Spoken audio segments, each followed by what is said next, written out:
Musuhnya juga banyak musuhnya. Ya, dua musuh banyak.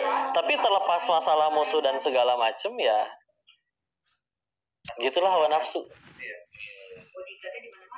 Mungkin waktu SMP ngerasa kayak punya duit 1 juta, kayaknya saya udah bahagia ya. Sekarang dikasih duit 1 juta nyengir juga enggak gitu ya. Ketika akhirnya kita udah punya 1 miliar, pengen 1 miliar selanjutnya. Kayak kata hadis Nabi kan, bahkan jika gunung Uhud dijadikan emas dan diberikan semuanya untukmu, dia akan minta gunung emas yang kedua. Sebelum kapan? Sebelum akhirnya mulutnya dijejal oleh tanah, maksudnya udah dikubur. Itu nafsu tuh gitu, nafsu tuh gitu. Padahal nafsu itu padahal dunia itu ngebosenin. Ketika kita mengidam-idamkan handphone baru, di tokonya masih bahagia kita. Nyampe parkiran udah bisa bete lagi. Gara-gara ngelihat ada yang keluar hari ini rilis handphone yang lebih murah, spesifikasi lebih tinggi. Ya, aduh, mana nyicilnya masih 2 tahun misalkan ya. Dunia ngebosenin. All you can eat. 5 menit pertama luar biasa, itu daging rasanya nikmat banget. Setelah 90 menit setelahnya, ngelihatnya aja nggak mau. Enak. Dunia ngebosenin. Kita akui punya keinginan, lalu keinginan itu dikabul, oke, itu menyenangkan. Ya. Tapi handphone yang dulu kita idam-idamkan setelah akhirnya 3 tahun pakai, mungkin dijadiin ganjelan pintu juga biarin. Ya. Tapi kalau misalkan bandingkan dengan kebahagiaan yang sejenis ini nih, nanti insya Allah kita masuk Ramadan. Orang bilang resesi 2023 atau ekonomi lagi sulit segala macam. Enggak, lihat keberkahan Ramadan. Makanan tuh berkelimpahan. Jangankan kalian izin ya, yang di musola-musola pinggiran jalan juga, itu makanan berkelimpahan. Beres acara pasti diminta bungkus, bawa ini banyak, Masya Allah. Ya. Ketika akhirnya udah dibawa itu semua, sadar dah ini nggak akan kemakan. Di rumah udah pada makan, besok udah puasa lagi, makanannya juga nggak doyan, perut kenyang banget, nyampe rumah pasti tidur, ini bakal jadi sampah nih. Ya. Udah gitu, nyampe lampu merah misalkan, terlihat yang sekiranya lebih membutuhkan, kita turun, kita kasih.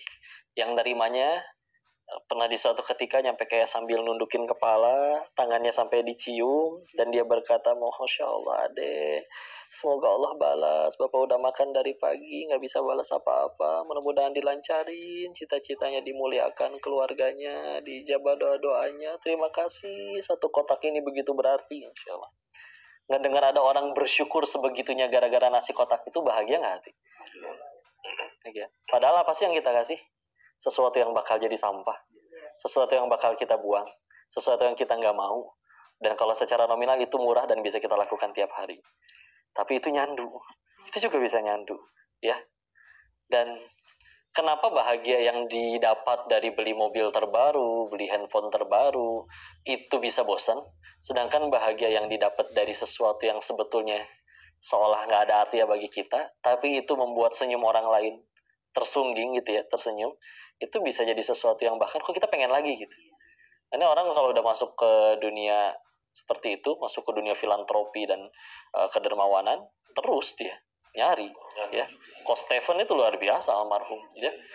Dan sebisa mungkin malah disembunyikan ya. Orang-orang yang pada wafat, setelah beliau wafat pada datang berterima kasih pada istrinya, orang-orang yang nggak dikenal, bahwa ternyata mereka selama ini menerima bantuan ya, saking disembunyikannya. Masya Allah. Sampai beliau tahu kisah wafatnya beliau kan, makamnya kan 2 meter ya, makam kan 2 meter, sedangkan kan untuk dipotong atas 15 cm, bawah 15 cm, berarti tinggal 170. Tingginya Coach Stephen tuh 191. Tinggi. Tapi makamnya muat tanpa harus dilipat. Matematikanya belah mana tuh? Ya. Benar-benar yang namanya dilapangkan kubur itu lapang. Orang yang sedekah. Ya. Jangan repotin, Insya Allah. Jadi ya komunikasi pernah, cuman sampai ketemu belum sempat kesampaian ya, jadi akannya Insya Allah mudah-mudahan bisa meneruskan perjuangan beliau. Tapi ya begitu ya, dunia memang seperti itu, sehingga bahkan kita mikir, kenapa ada orang hijrah, tobat, kok hidupnya makin berat ya? Kan mungkin sebagian dari kita atau lingkungan kita pernah ngerasain, katanya kalau sholat, mulai hijrah, mulai tobat, katanya bakal lebih enak hidupnya. Tapi ternyata enggak tuh, saya tambah banyak masalah, teman-teman ngejauhin, saya dianggap nggak asik lagi ya. Dunia bisnis juga mulai menjauh karena misalkan kita mulai nggak mau berurusan dengan riba lah atau apa dan lain-lain Ya, sedangkan teman kita yang jelas-jelas masih maksiat, enggak tuh tambah kaya dan segala macam. Ini apa yang salah berarti? Islamnya jangan-jangan yang salah nih. Bahkan ternyata kata Allahnya sendiri, contoh Quran surat 29 Al-Ankabut ayat kedua, ahasiban nasu ay yusraku ay yaqulu amanna wa hum la yuftanun. Sederhananya, jangan kalian ngaku beriman terus nggak akan diuji gitu. Allah aja nantangin gitu. Ya. Atau di Al-Baqarah surat kedua ayat 155 dan 214 ya. Dimulai dari yang ulana beluanakum bisyai dan selanjutnya. Dua ayat itu menegaskan bahwa jangan kalian ngaku bisa ke surga sebelum kalian diuji sebagaimana orang terdahulu. Padahal orang terdahulu tuh para nabi, para sahabat jelas lebih soleh dari kita. Mereka aja sampai di akhir ayat 214 bertanya, mata nasrullah, ya Allah ini teh kapan ditolong? Udah habis-habisan semuanya, kenapa malah makin berat? Ditutup dengan basyiris sabirin, berikan kabar gembira kepada orang yang bersabar. Setelah orang itu bersabar, siapa yang diberikan kabar gembira? Ayat 156-nya. Alladzina idza asabathum musibah qalu inna lillahi wa inna ilaihi rajiun. Ya, ini ayat yang menegaskan kami milik Allah dan akan kembali kepadanya.